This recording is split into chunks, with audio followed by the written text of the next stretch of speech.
The Workaholic Father.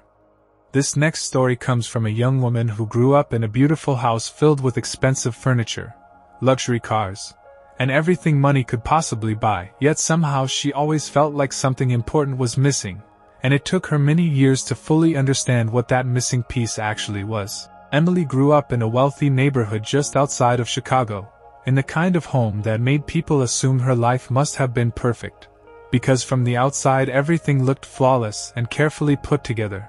But behind those large windows and perfectly trimmed hedges there was a quiet and uncomfortable reality that followed her throughout her entire childhood.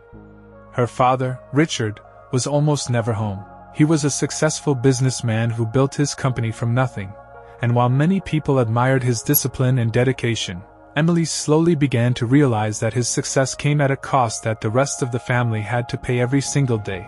Because no matter how much money he earned or how many opportunities he created, he was never there for the moments that actually mattered. Birthdays passed without him. School events came and went without him sitting in the audience. Family dinners often ended with an empty chair at the table and her mother quietly pretending everything was normal, even though everyone knew it wasn't. For many years, Emily tried to convince herself that this was simply the reality of having a hardworking parent, and she repeated the same explanation in her mind over and over again, telling herself that he was doing all of this for the family, that he was sacrificing his time so they could live comfortably, and that one day things would be different. But things never changed. As she grew older and started building her own life, Emily began to understand something that made her feel both sad and angry at the same time, because she realized that her father had not chosen work out of necessity, but out of preference, and that realization slowly reshaped the way she saw him as a parent and as a person. Years later, when she was already living on her own and trying to maintain a polite but distant relationship with him, everything suddenly shifted when Richard suffered a heart attack and was rushed to the hospital,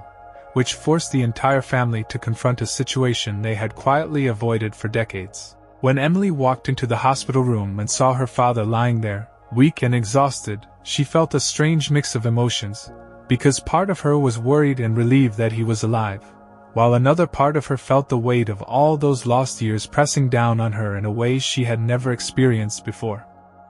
During the following days, Richard tried to reconnect with her by asking about her life and showing interest in things he had ignored for years, and at one point he quietly apologized, saying that he had always done everything for the family, and that he hoped she understood that his long hours had been a form of love and responsibility. Emily listened carefully, but instead of feeling comforted, she felt something inside her tighten, because she had heard that explanation her entire life and it no longer made sense to her, and after a long silence she finally told him that providing money was not the same as being present and that love could not be measured in financial success. Richard looked at her with confusion and frustration, and when he insisted that he had given her everything she needed, Emily calmly explained that what she needed most had never been money, but time, attention, and a father who actually showed up, and that was something he could never recover now, no matter how much he wanted to fix things. For the first time in his life, Richard had no clear response, and as the quiet tension filled the room, both of them understood that some wounds cannot be repaired simply by acknowledging them, because time, once lost, cannot be bought back no matter how successful someone becomes. The uncle who couldn't handle the truth. This story comes from a teenage girl who always believed that living a quiet and disciplined life was something to be proud of, but she eventually discovered that not everyone in her family shared that belief, and one uncomfortable conversation ended up revealing just how fragile some people's opinions really are. Megan was 16 years old and had always been the kind of person who preferred stability and routine over chaos and excitement, which meant that while many of her classmates spent their weekends going to parties, experimenting with bad decisions, and trying to impress each other on social media, she was usually at home reading, studying, or planning her future with a level of focus that most adults would find impressive. Her parents supported her lifestyle because they believed she was mature and responsible, but her Uncle Jason saw things very differently and never missed an opportunity to remind her that she was supposedly wasting the best years of her life by being too serious and too careful with her choices. At first, Megan treated his comments as harmless jokes and tried to ignore them, but over time they became more frequent and more personal,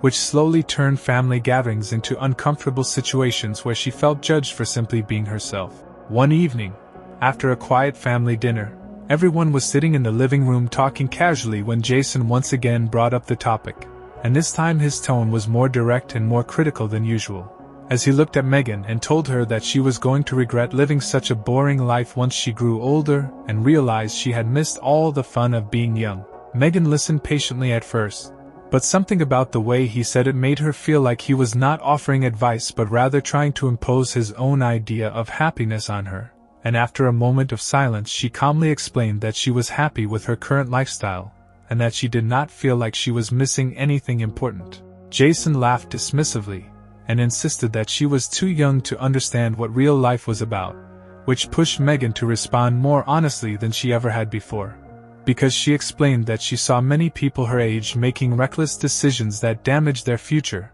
and that she preferred to avoid those mistakes rather than follow a path that did not suit her personality. The atmosphere in the room changed immediately, and Jason interpreted her words as an attack on his own beliefs, which led him to accuse her of being judgmental and disrespectful, even though she had only defended her personal choices in a calm and reasonable way.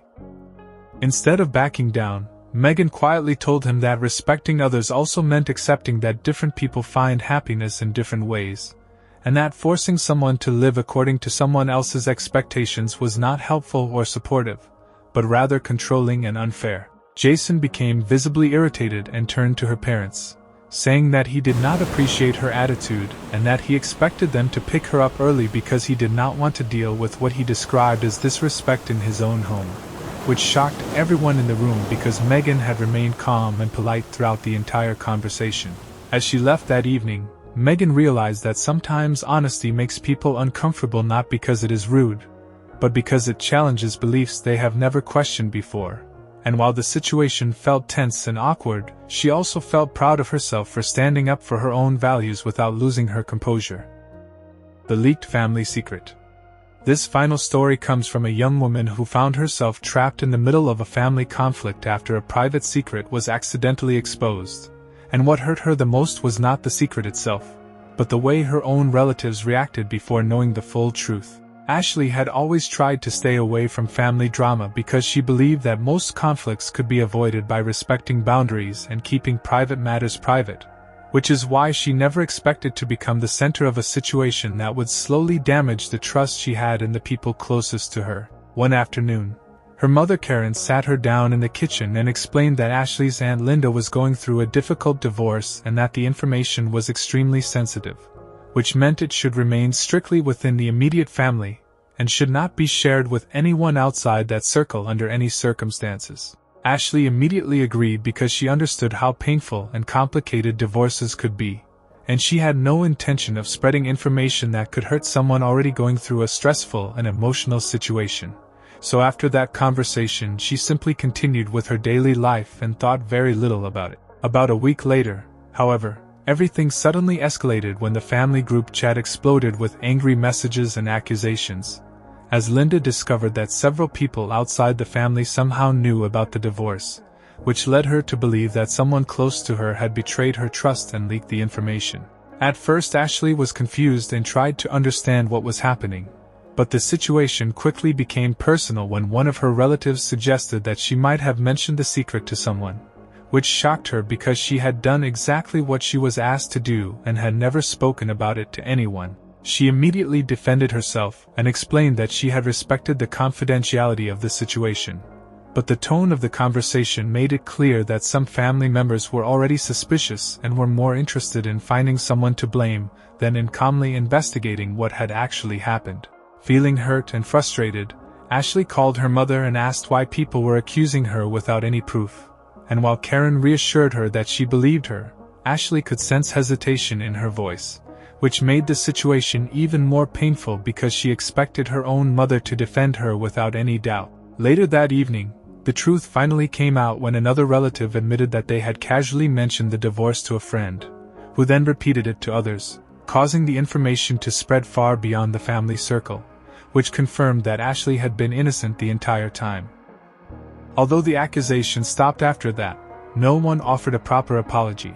and the silence that followed felt heavier than the original conflict, because Ashley realized that being blamed so quickly had permanently changed the way she viewed her family. And even though the situation was resolved on the surface, the trust that once existed was no longer as strong as it had been before.